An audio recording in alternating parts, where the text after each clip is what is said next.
Hey folks, Matt from artoftheimage.com.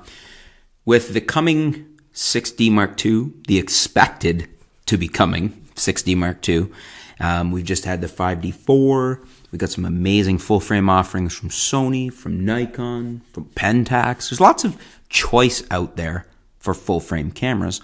And we have a viewer question from Aaron Casey. And Aaron has some questions about what to do regarding full frame.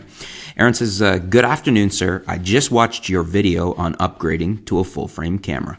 I'm an owner of a production company out here in Boston called 323 Productions, LLC. I have two cameras right now, a T3i and a T5i, and I'm looking to get a third camera, and this time I would like a full frame camera.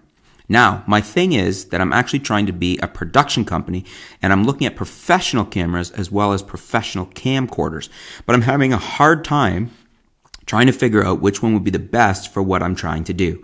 I'm not just making videos and movies. I want to be able to say as a production company that I know how to use industry standard equipment or have something close to it. But I'm looking to get another camera, a full frame, and I'm stuck. If you could help, that would be great. If not, thank you for your time anyway. Aaron Casey. Well, thank you for your question, Aaron. A full frame camera. I am a little curious why exactly you think you need full frame as a production company. Just curious. I'm not saying you shouldn't.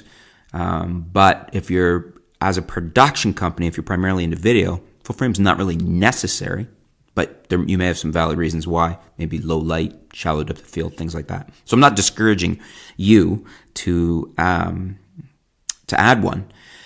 Your choices really for video are very, very limited if you want to stay Canon. It's basically the 5D4 or you jump up to the 1DX. And I wouldn't recommend the 1DX. It's far too much money for what it offers. The 5D4, however, is an option, although not one, as you'll probably know from watching previous videos, that I'm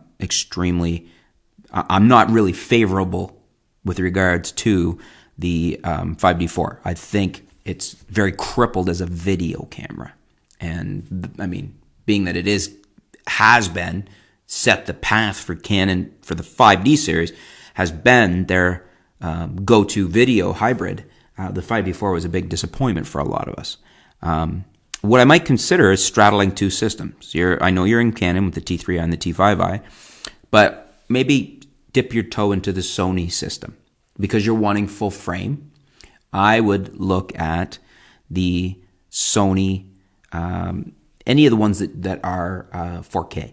Probably the one I would look at was the A7R II. It's going to do two things for you. It's going to give you a very high resolution full frame camera, 42 megapixels. It's going to give you 4K and a very decent full frame, high ISO able camera. And then you can, with adapters, use your Canon lenses and a host of other lenses. So you're going to be very well equipped. Now, the caveat here, the warning here, is that you may like the Sony system too much. You may end up replacing your other cameras with all Sony. Kirk Tuck over at the Visual Science Lab, if you want to check him out, that's what he shoots primarily with is Sonys. And well, that's all he's shooting with right now is Sonys. And he's loving them. So you might want to go over there and check it out. He's got a lot of advice on the Sonys, and I believe the A7R II is his go-to full-frame gun for video and for photo. So a good resource there, and that's what I would recommend.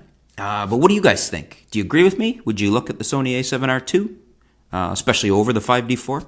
I really can't recommend the 5D4 to anybody for video.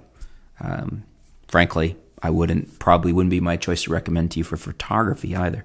But what do you guys think? Do you agree with me? Sony A7R II? Would you disagree with me and you would recommend a 5D4 or something else altogether? Let me know in the comments below. Let's help out Aaron, and best of luck, Aaron, setting up your production studio. I wish you plenty of clients and lots of cash. And hopefully we can help you out with some of your feedback here and what my feedback was. Thanks for tuning in, folks. Stay tuned. We'll be back soon here at artoftheimage.com.